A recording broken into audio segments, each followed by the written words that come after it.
masih di sekolah dasar, anak-anak dicekoki kisah berbau kekerasan hingga perbuatan balas dendam. Saudara, tawuran antar pelajar SMP kembali terjadi di Jakarta. Beberapa pelajar SMP terlibat tawuran di dua lokasi yang berbeda. Tidak jelas apa yang menjadi pemicu tawuran. Yang nggak disukai apa? Agama. Kenapa kamu nggak suka pelajaran agama? Karena dinilai. Oh gitu. Dinilai, takut udah gak pernah datang. Saya melihat bahwa bila kita kosong, akhirnya kemudian kalau kosong itu pasti akan diisi oleh apa saja. Nah, yang membuat mereka menjadi tidak berkualitas, padahal sebenarnya potensi orang berkualitas itu dimiliki oleh siapa saja. Di antaranya tadi bahwa mereka tidak punya pijakan keyakinan yang kuat tentang agamanya. Mereka jauh dari Qur'annya. Akhirnya mereka lebih senang dengan hal yang sia-sia. Ketika orang tua berlepas tangan, pendidikannya diserahkan pada sekolah, sekolah merasa tugasnya sudah dilakukan sesuai silabus pula kan gitu. Tetapi masyarakat kita kan yang kita lihat hasilnya, produknya kelihatan kan dari generasi gitu. Degradasi moral yang paling utama, akhlak, kerjaannya tawuran aja. Pertama yang paling meresahkan itu adalah sistem pendidikan yang orientasinya akademis tanpa mempertimbangkan faktor perkembangan manusianya. Seolah-olah belajar itu hanya untuk mengejar nilai tinggi berarti pintar, padahal belum tentu. Penanaman akhlak itu yang saya rasa kurang ya. Jadi di nilai-nilai Islami ya. secara umum arahnya memang ke sekularisasi pendidikan. Kita semua sebagai orang tua, beban apa atau bekal apa yang seharusnya menjadi bekal utama anak kita? Sebagai insinyur kan, sebagai dokter kan, atau sebagai orang beriman.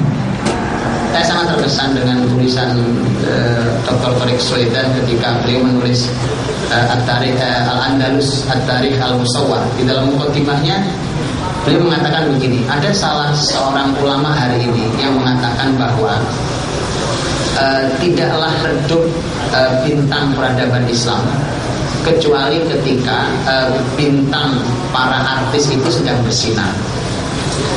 Jadi ketika ini kan bandingan kan, peradaban Islam itu ternyata tidak sejalan dengan dunia entertain, dunia artis. Itu kalimat beliau di mukadimah bukunya. Ini jadi perhatian, makanya perhatikanlah hari ini deh, mereka keadaannya seperti itu.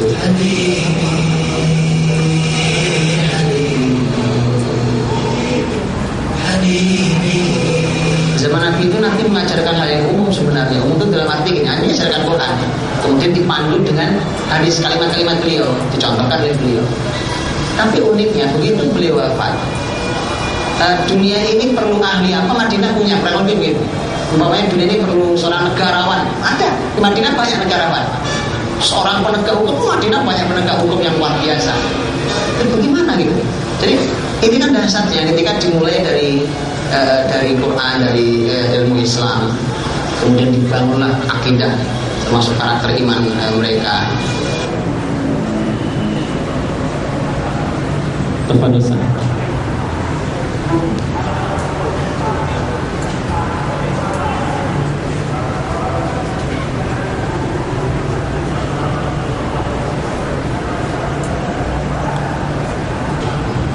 Bismillahirrahmanirrahim. Assalamualaikum warahmatullahi wabarakatuh. Alhamdulillah alladzi bi ni'matihi tatimmu shalihat. Asyhadu an la ilaha illallah wahdahu la syarika lah wa asyhadu anna Muhammadan 'abduhu wa rasuluh. Allahumma shalli wa sallim wa barik 'ala Muhammad wa 'ala alihi wa sahbihi ajma'in. Rabbana hab lana min azwajina wa dhurriyyatina qurrata a'yun waj'alna lil muttaqina imama. Allahumma ati nufusana taqwaha wa zakkiha anta khairu man zakkaha anta waliyuha wa maulaha. Allahumma ij'alna muqimis shalah wa min dhurriyyatina rabbana wa taqabbal du'a. Amma ba'du. Saudara-saudariku yang dirahmati Allah, shaimin dan shaimat, hafizakumullah. Alhamdulillah sudah menjelang pertengahan Ramadan Mudah-mudahan sudah banyak amal ibadah yang kita lakukan, sudah banyak rakaat yang kita lakukan, sudah banyak ayat-ayat yang kita baca, sudah banyak yang kita infakkan fisabilillah, dan semuanya mudah-mudahan diterima oleh Allah Subhanahu wa taala, menjadi amal mulia, menjadi pengampun bagi dosa kita, dan menjadi modal untuk membimbing keluarga kita. Baik, teman-teman Allah, sambil kita tunggu ininya satu slide singkat tentang hal ini. Temanya, judulnya memang gemilang di usia belia, dan itu kalimat pilihan kita. Kalau yang tadi antum saksikan itu sebenarnya itu cuma tadi dicuplik cuma beberapa menit. Nanti antum bisa saksikan utuhnya di alfatih.tv, IPTV yang baru kita mulai, sedang kita garap terus, kita produksi terus. Dan itu kalau ini bicara tentang konsep pendidikan dalam Islam, waktu kita membuka pendidikan Kutab Al-Fatih, dan itu adalah kita mencoba membalikan utuh, seutuh-utuhnya semampu kita, seperti apa sejarah menyampaikan tentang konsep pendidikan, ya begitu disampaikan. Hari ini coba, tidak mudah memang karena ini zamannya bukan zaman Islam. Artinya ketika arusnya bukan arus Islam itu luar biasa, gangguannya, tantangannya, godaannya, dan seterusnya luar biasa. Dan itu yang hari ini akan kita coba bahas, baik kita di keluarga, kita di masyarakat, kita di sekolah, dan seterusnya.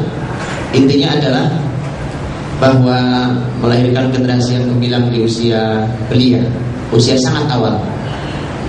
Kalimat usia belia itu kita garis bawahi karena begini, karena ternyata begitu kita dalami konsep pendidikan di generasi kita ini memang boros umur.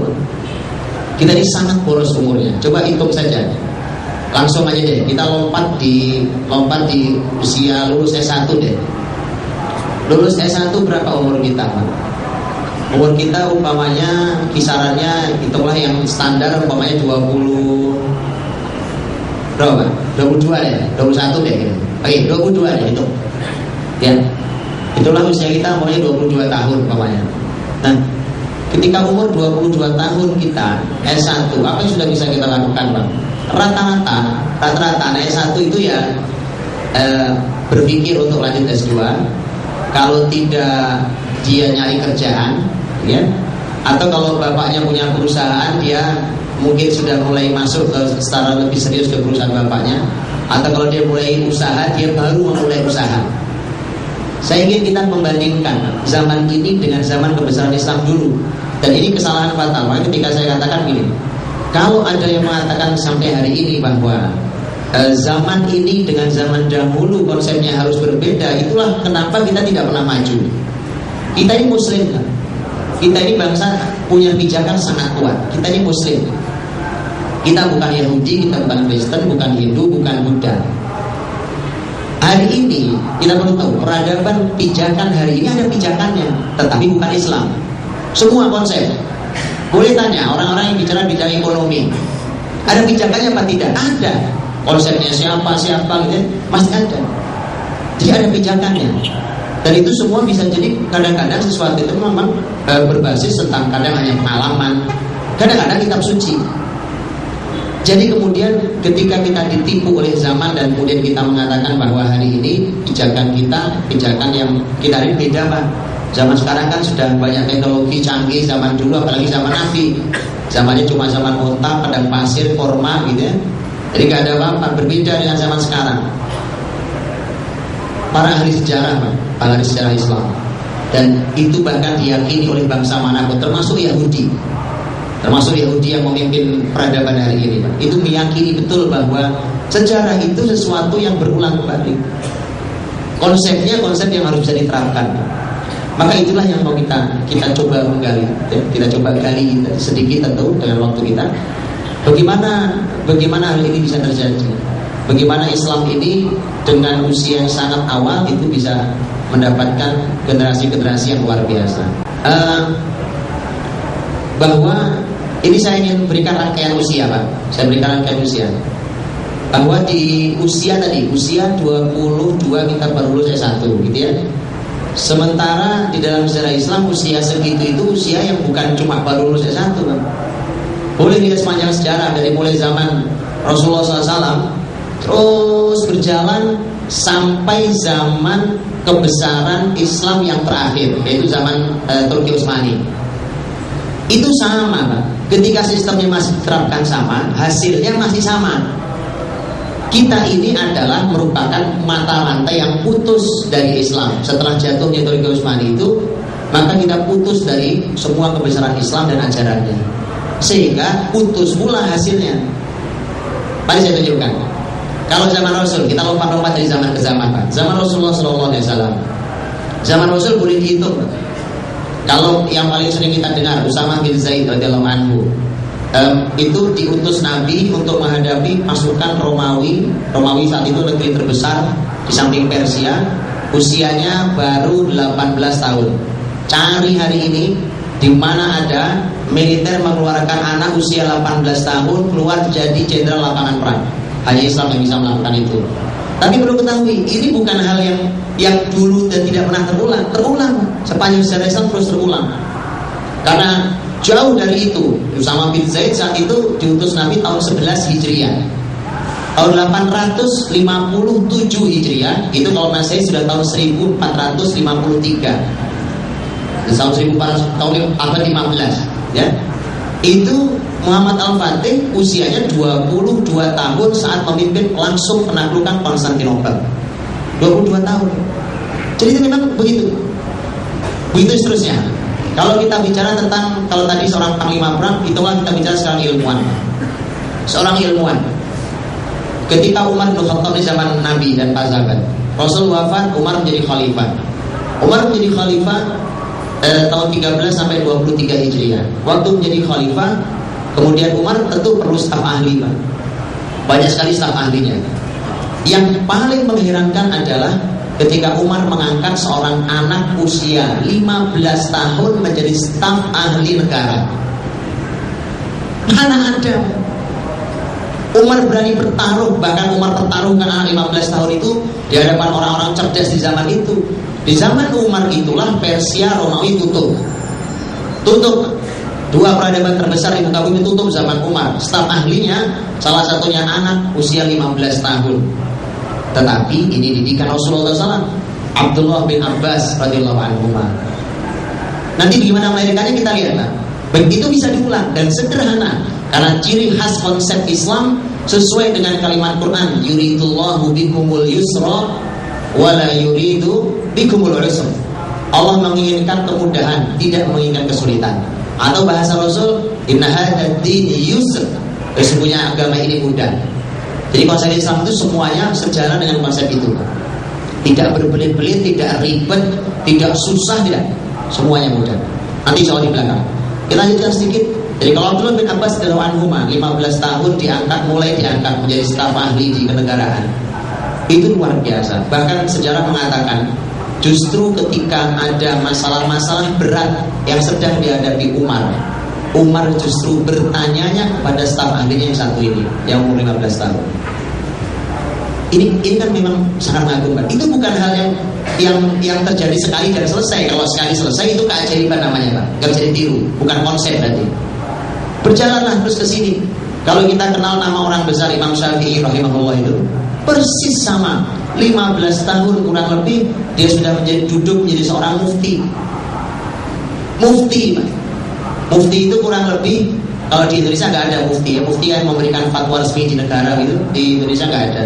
Yang ada di Indonesia Majelis Ulama Indonesia, ya kan? Itu ulama level tertinggi di Indonesia, kurang lebih kumpulannya gitu. Lihat saja, Pak, Majelis Ulama Indonesia isinya anak-anak muda atau ya rambut sudah putih semua, bicara mulai gemeteran, ya kan? Gitu. Nah, di negeri ini biasanya tambah tua tambah kelihatan sakral, Pak.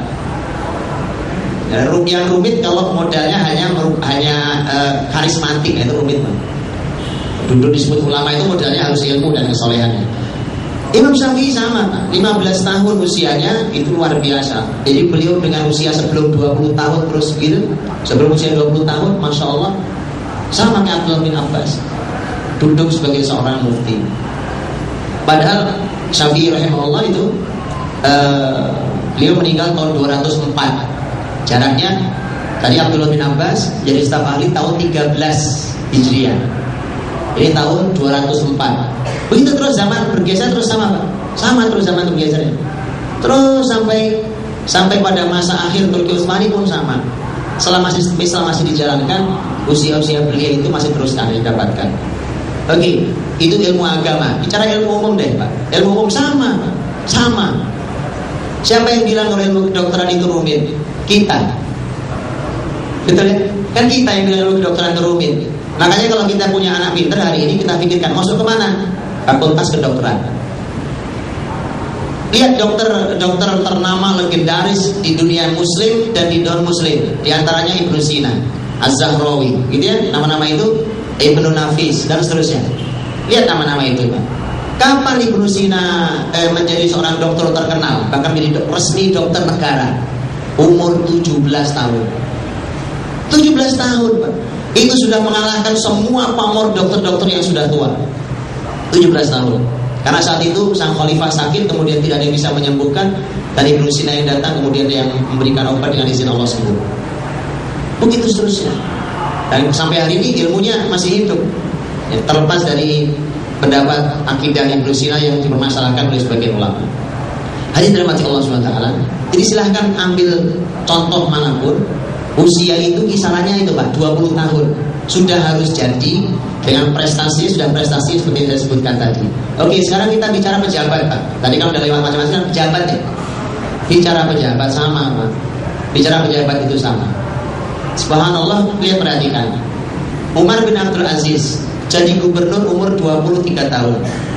Gubernur Madinah, bukan sembarang tempat, karena di zaman dahulu dua kota besar yang selalu menjadi perhatian pusat dan perhatian di seluruh dunia adalah Hijaz, Mekah, Madinah. Itu dua simpul kota besar saat itu. Kurang lebih kayak Jakarta gini Pak. Makanya waktu pilkada Jakarta kan seru banget. Kenapa? Karena ibu kota. Yang memimpin adalah anak umur 23 tahun, Umar bin Abdul Aziz, yang nantinya jadi khalifah sangat luar biasa. Kalau yang kembali kepada yang Muhammad Al-Fatih tadi, 22 tahun itu sekaligus dia jadi sultan ya. Sebelum jadi sultan bahkan dia umur 14 tahun oleh bapaknya sudah diuji coba di sebuah kota kecil untuk menjadi semacam bupati hari ini. Itu umurnya 14 tahun. Gimana cara belajarnya Pak? Itu pertanyaan kita. Dan itu bukan anak dicomot gitu kemudian ditaruh kemudian hasilnya berantakan. Tidak. Negeri di tangan mereka, kemakmurannya, keadilannya, kecerdasannya, ilmu di tangan mereka, begitu berkahnya, begitu luasnya, hidup bahkan sampai zaman-zaman berikutnya. Baik, maka kemudian kita menjadi bertanya tentang semua itu. Bagaimana Islam itu bisa menghasilkan generasi-generasi yang gemilang di usia belia. Saya slide sebelumnya Mas. Begini, ini ayat kita hafal. Ayat ini sederhana sekali, pendek, kita hafal. Tapi ini salah satu masalah sangat serius yang tadi digambarkan di dalam dokumenter tadi itu. Surat Al-Mu'minun, walladzina hum 'anil lagwi mu'ridun. Ya Pak, konsep Islam itu asal dilanggar satu, berantakan bumi ini Pak. Satu ayat dilanggar, jangan satu ayat, sepenggal ayat dilanggar, itu bisa masalah sangat serius. Ini contohnya, ini cuma satu ayat pendek.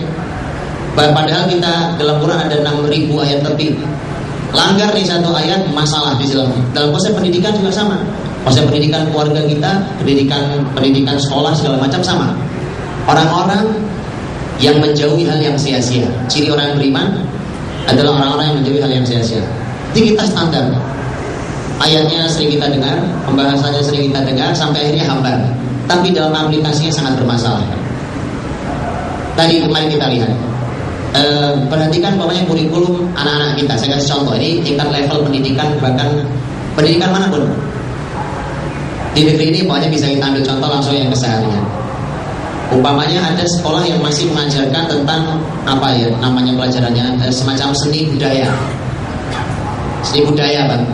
Kalau Jakarta ya Jakarta, kalau Jawa Barat mungkin Jawa Barat dan seterusnya. Baik, coba baca. Kalau Jakarta ini umpamanya ada ondel-ondel, ya kan? Ada topeng monyet, umpamanya. Ditulis di buku, fungsinya apa? Buku dibawa oleh anak-anak, pulang, dibaca, disuruh menghafal, diujikan. Wallahi tunjukkan apa manfaat ilmu itu untuk dunianya, masa depan dunia yang ke depan, dan untuk akhiratnya. Tunjukkan apa maksudnya. Jadi ini bukan apa-apa, ini kritikan yang membangun mudah-mudahan. Ketika kesia-siaan itu ada pada kurikulum, bermasalah pada hasilnya. Kasihan Pak. Laptop ini, komputer kita nih bawahnya gitu ya. Itu kalau isinya file sampah Pak, diisi file sampah, apa yang terjadi? Atau itulah umpamanya sudah low disk gitu ya, sudah kebanyakan file. Yang terjadi adalah mesti jalannya mulai lemot, mulai enggak. Mesti gitu. Itu kurang lebih yang terjadi Pak. Kurang lebih yang terjadi pada generasi ini. Bicara tentang kesia-siaan, kalau kita ambil slide berikutnya, ini yang pojok yang paling bawah itu Pak, itu ada dosa, ada kesia-siaan. Kalau dia tembus gitu, semua bisa berantakan. Semua konsep besar itu ada bisa sangat berantakan. Kesia-siaan itu belum tentu dosa. Di awal bisa jadi dia ya memang diperintahkan, tetapi belum tentu dia masuk langsung wilayah dosa. Kalau dosa artinya lebih berat dari hal itu. Nah, ternyata saya pernah ketika kita berdialog tentang masalah, kita ngobrol tentang masalah ilmu otak umpamanya, ternyata masya Allah, apapun yang namanya dosa itu menurut ahli otak pasti akan merusak otak seseorang. Pasti akan merusak otak seseorang. Itulah mengapa daya tampung kita, kalau kita ilmu tampungannya otak, itu tampungan hari ini orang paling hebatnya pun terbatas. Itulah mengapa kalau kita membaca sejarah Islam banyak yang percaya, masa iya Pak ada orang secerdas ini dalam sejarah Islam? Beda daya tampung otaknya. Kenapa? Ini otak ini isinya tidak ada yang dosa, tidak ada yang sia-sia. Isinya adalah sesuatu yang berisi dengan cahaya Allah SWT, dan kemudian dia berisi hal yang sangat manfaat dan seterusnya, sehingga sangat efektif. Jika ini dipelajari juga hal yang sangat efektif.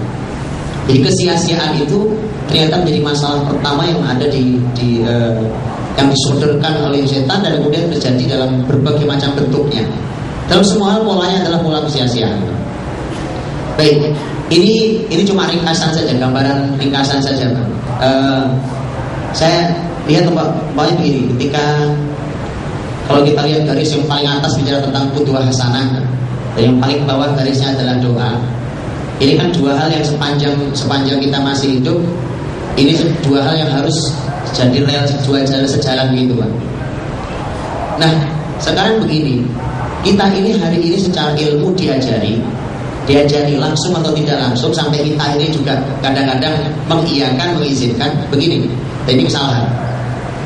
Orang Pak, walaupun ya seperti apapun rusaknya, dia boleh lah Pak mengajarkan ilmunya ke kita, walaupun ilmu itu nggak cocok dengan kesehariannya. Itu aja kita izinkan juga. Itu di satu sisi begini Pak, di satu sisi kadang-kadang memang orang-orang yang fajir, orang-orang yang senang dosa, itu terkadang memang suka mengangkat bendera Islam. Itu Nabi sendiri yang mengatakan. Karena ada bendera Islam itu diangkat juga dengan orang-orang yang banyak dosanya. Tetapi kemudian Islam ini tidak akan tegak di tangan orang-orang seperti itu. Itu hanya sekali waktu mungkin. Saya berikan contoh yang paling mudah, langsung pada pendidikan anak. Karena kita hari ini dipola oleh pendidikan yang pijakannya adalah pijakan yang bukan Islam, maka biasa saja seseorang membuat teori tentang pendidikan anak, dia sendiri adalah orang yang cacat terhadap pendidikan anak-anaknya. Itu dalam Islam tidak diizinkan Pak, karena tidak diteladan. Tidak diteladan, itu tidak pernah diizinkan. Iya umpamanya ketika kita membaca biografi seseorang yang hari ini menjadi rujukan internasional untuk dunia pendidikan. Kalau orang-orang pendidikan semua pasti tahu, istri juga seorang yang banyak menulis di dunia lain, tapi di pendidikan dia banyak diambil. Gigi Rousseau. Gigi Rousseau itu kan tulisan-tulisannya banyak dijadikan di dunia pendidikan, psikologi segala macam. Baca biografinya, Pak. Ini orang usia, saya lupa usianya, di usia masih sangat muda dia menghamili tukang cuci pakaian. Begitu dia menghamili tukang cuci pakaian, nanti kemudian dia juga sempat menikah. Kabarnya dia punya anak lima anaknya dibuang sama dia. Habis itu dia menulis cerpen judulnya Emil. Judulnya Emil. Itu yang dijadikan rujukan untuk dunia pendidikan anak-anak. Masuk apa tidak? Dia punya anak, anaknya dia buang. Sekarang dia bicara tentang pendidikan anak. Yang perlu diketahui dari hormati Allah SWT, kalau bicara ini, kalau kemudian ada kalimat yang keluar dari bibir, dari lisan, tapi sebenarnya tidak pernah aplikatif dalam hatinya dan dalam kehidupannya, yang paling rumit adalah dia susah untuk menembus hati seseorang. Dalam kalimat Imam Ahmad, sautul qalbi ilal qalbi yasri, bahwa ungkapan hati kita itulah yang akan masuk ke hati seseorang. Itulah mengapa sulit mengubah generasi. Pakai teori yang ada, gimana mau mengubah generasi? Dia saja tidak aplikatif di rumahnya, bahkan dia cacat di rumahnya sendiri. Kemudian sekarang dia bicara mencoba mengajari gimana cara mendidik anak. Masalah. Nah, jadi kudwa, keteladanan, doa itu luar biasa, Pak. Kalau kita perhatikan doa-doa Nabi Allah Ibrahim alaihissalam dalam Al-Quran, itu begitu. Perhatikan doa Ibrahim, Pak. Bahkan ini sebenarnya juga pelajaran penting. Ketika hari ini kita banyak dibatasi oleh waktu ketika bertemu dengan generasi kita. Betul ya, ada kemacetan ibu kota, orang yang tinggal di ibu kota, ada yang tinggal kerjanya di seberang pulau sana, ketemu anak-anaknya, hitunglah seminggu sekali, sebulan sekali dan seterusnya. Kalau ini terjadi pada para ayah dan itu masalah, maka kalau ini terjadi pada ibu lebih masalah. Jadi kalau ini terjadi pada ayah itu adalah sebuah masalah sendiri, tapi kalau dia terjadi pada ibu ini lebih masalah. Tapi Quran ingin memberikan contoh, Pak. Bahkan secara Islam ingin memberikan contohnya. Bagaimana kalau generasi ini dididik dari jarak jauh? Sulit, tetapi bisa berhasil. Maka perhatikan Quran. Ketika bicara tema doa saja contohnya, dalam surat Ibrahim dari ayat 35 sampai ayat 41 itu berbicara tentang masalah doa Ibrahim alaihissalam. Ketika dia tentang doa Ibrahim alaihissalam, itu sebenarnya doa Ibrahim itu Ibrahim panjatkan ketika Ibrahim meninggalkan Ismail yang masih bayi. Ismail yang masih bayi ditinggalkan di padang pasir Mekah bersama ibunya sendirian dan tidak ada kehidupan di sana. Gitu? Apakah Ibrahim menunggui pendidikan Ismail tinggal bersama istri? Jawabannya tidak. Karena Ibrahim meninggalkan istrinya dan putranya Ismail itu yang masih bayi ditinggal ke Palestina. Lihat sekarang jaraknya. Sekarang jaraknya yang satu di Mekah, bapaknya ada di Palestina. Hari ini Masya Allah ada email, ada telepon, ada handphone, ada 3G, ada 4G, ada macam-macam. Orang telepon kelihatan mukanya gitu hari ini. Zaman itu apa yang bisa disampaikan? Komunikasi seperti apa yang bisa disampaikan? Tapi Masya Allah, Ibrahim alaihissalam ketika datang ke Mekah, Ismail sudah mulai tumbuh besar. Baca surat As-Saffat ayat 102. Dalam surat As-Saffat 102 itu ayat yang sering kita dengar kalau khutbah Idul Adha biasanya. Kisah tentang penyembelihan Ismail. Ketika Ibrahim berkata, falamma balagha ma'ahu as-sa'ya qala ya bunayya inni ara fil manami anni adbahuka fanzur madza tara. Ibrahim waktu Ismail itu sudah usianya usia remaja bisa membantu ayahnya, maka kemudian Ibrahim bermimpi, nah ayah ini bermimpi menyembelih kamu, apa pendapatmu? Anaknya mengatakan, qala ya abati fa'al ma tu'mar satajiduni insyaallah minas sabirin. Ya, lakukan saja apa yang diperintahkan oleh Allah pada ayah. Aku ini insyaallah anak yang sabar.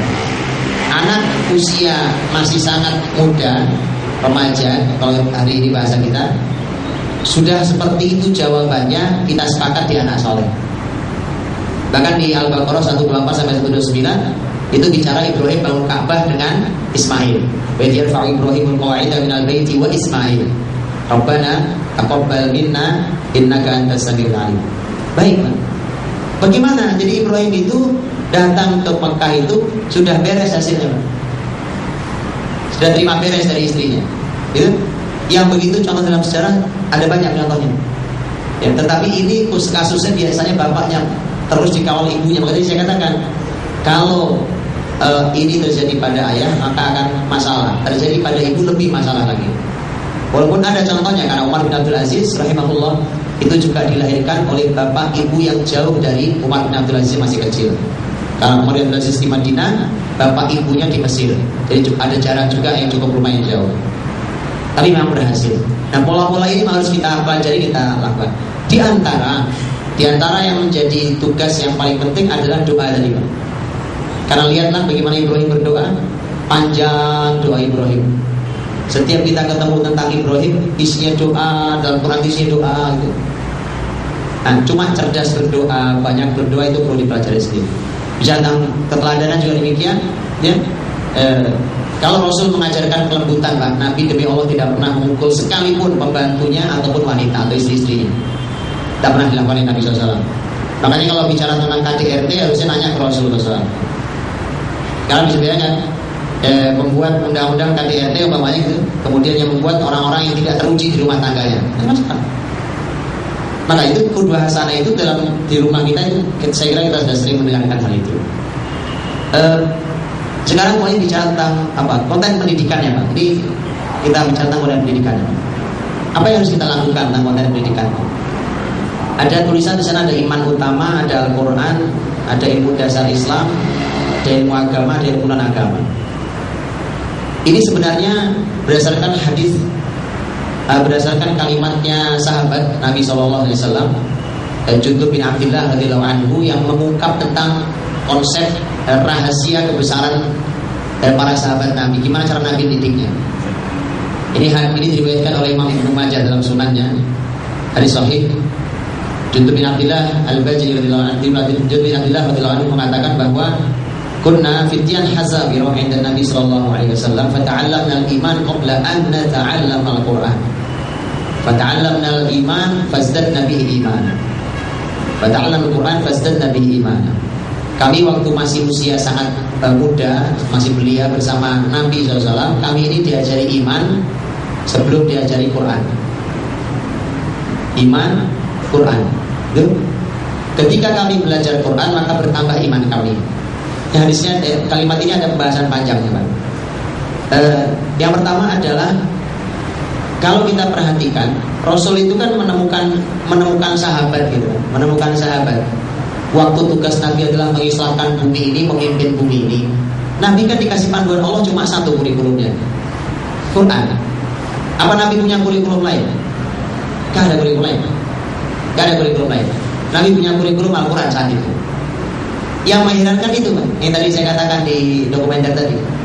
Waktu dunia ini memerlukan seorang pemimpin yang hebat, Madinah punya stoknya. Waktu memerlukan ahli ekonomi hebat, Madinah punya ahli banyak sekali. Waktu memerlukan seorang ahli agama, Madinah pusatnya. Waktu memerlukan apa, di sana ada orangnya. Gitu? Daripada kurikulum Nabi SAW adalah Al-Quran. Ini sebenarnya, kalau ini mau dipegang oleh generasi ini hasil luar biasa. Yaitu mereka diajari iman sebelum Al-Quran. Nah, Jundub memberikan kritik kepada generasi berikutnya. Kritiknya begini, kritiknya adalah, adapun kalian belajar Al-Quran sebelum iman, itu salahnya kalian. Ini kalimat sahabat. Kalian belajar Quran sebelum iman, jadi Quran dulu baru iman, itu salah kalian. Maka dari itu semua ulama sepakat, kualitas sahabat dan kualitas generasi berikutnya yaitu tabi'in itu lebih hebat kualitas para sahabat. Ulama sepakat. Semakin turun kualitasnya. Ternyata kunci besarnya itu, pelajaran itu sudah terbalik. Lihat, kalau sahabat belajar iman dulu baru belajar Quran, kalau tabi'in belajar Quran dulu baru belajar iman. Nah, masalah kita hari ini, ketika kita bicara tentang kurikulum pendidikan kita di rumah ataupun di sekolah atau di kampus, ya, tidak iman juga tidak Quran. Kan itu. Kita belajar umpamanya di sekolah tentang masalah pelajaran agama Islam umpamanya. Kita belajar tentang akidah itu cuma disuruh menghafal rukun Islam, rukun iman. Diujikan dapat nilai 10 umpamanya. Sebatas itu. Tapi sama sekali tidak sesuai dengan yang kita pelajari. Kalau ada pertanyaan, sholat subuh dilaksanakan pada pukul berapa? Jawabannya umpamanya jam 4.30 pagi umpamanya. Jawabannya betul. Coba diuji, bangunmu jam berapa nak? Di ujian kertas dia betul, ya. Tapi bangunmu jam berapa, kamu sholat subuh atau nggak sholat subuh, itu.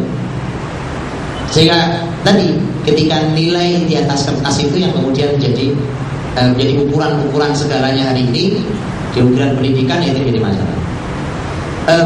Kembali ketika bicara tentang masalah iman utama itu artinya begini.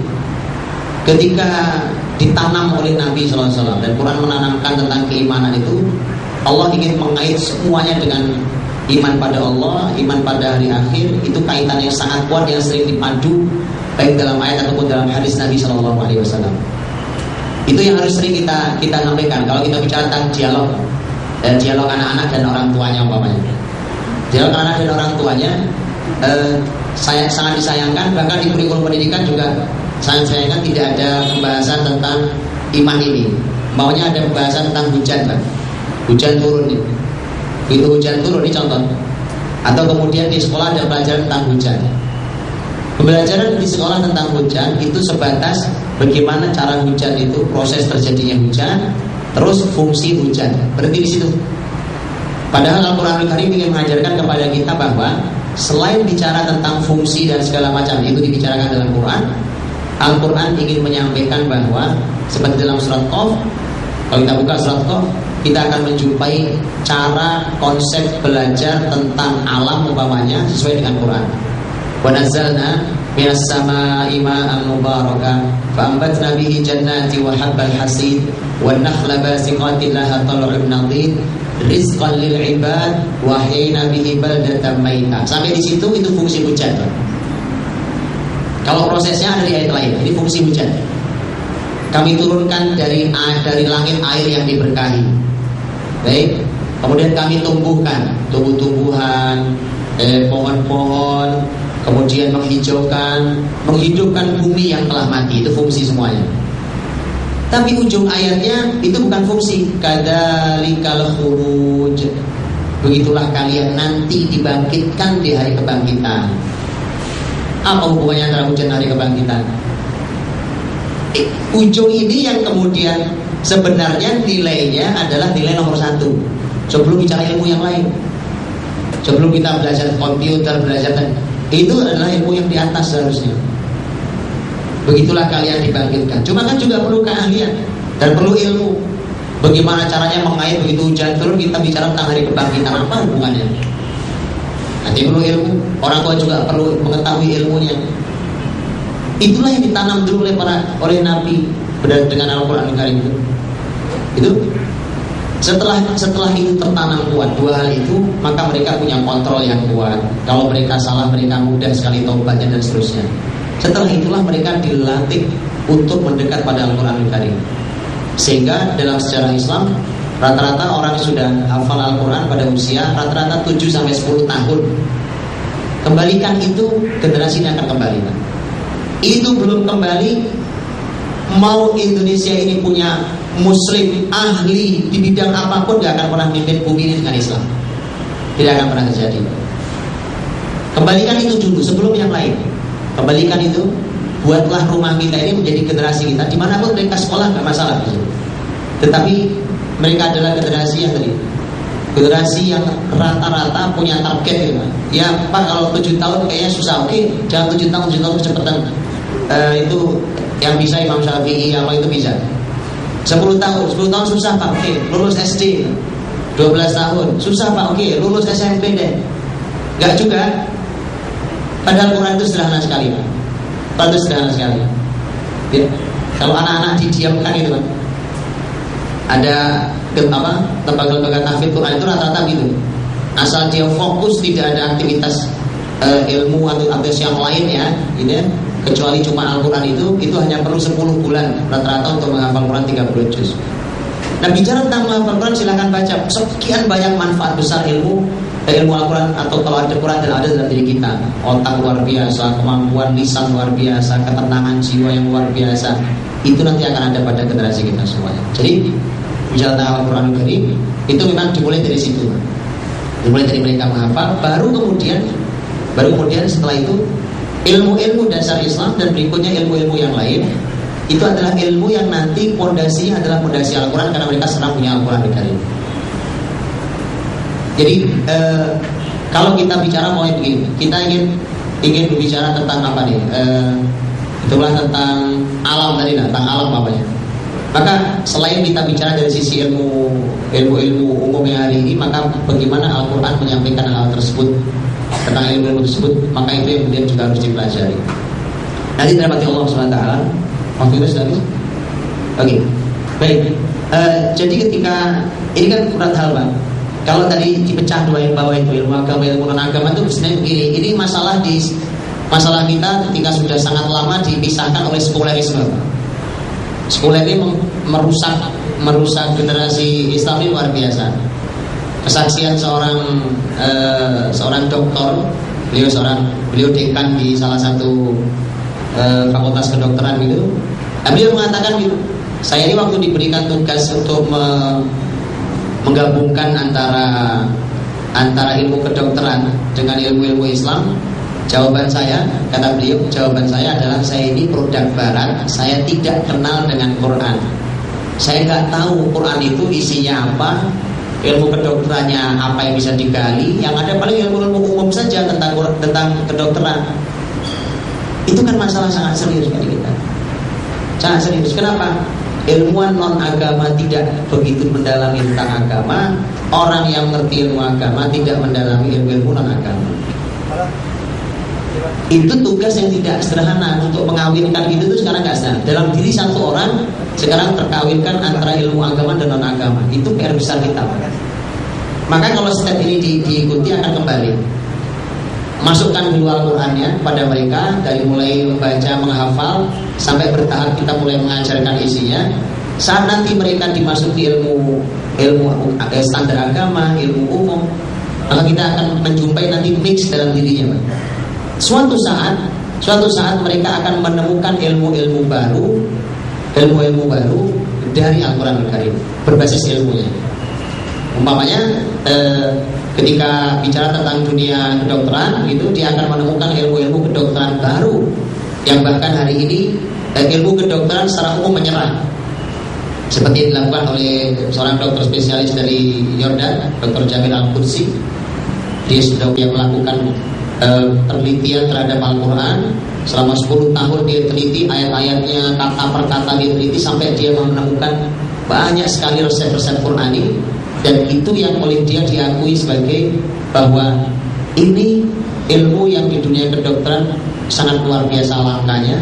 Dan ilmu kedokteran menyerah untuk menyelesaikan penyakit-penyakit berat yang diselesaikan dengan resep-resep itu. Itu kedokteran. Nanti bicara yang lain, teknik juga demikian. Makanya karena kita terlalu jauh dari Quran kita membayangkan Quran itu isinya itu. Isi Quran itu ya kita baca dapat pahala. Kemudian kita hatam berapa kali, kemudian kita mulai menghafal juz 30, kemudian kita memahami dengan membaca terjemahan. Ini upaya yang baik, ini upaya yang sangat baik.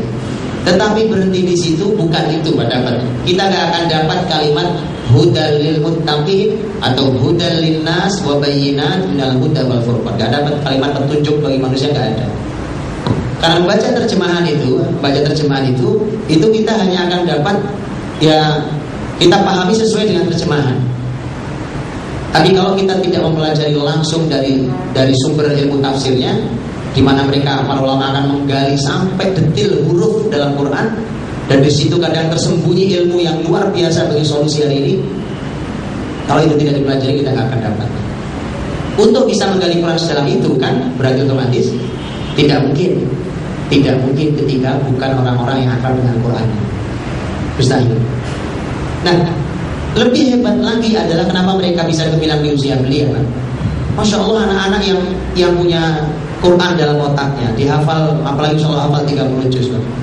Bayangkan, tunjukkan pada saya di mana ada ilmu yang dihafal sedetil Quran.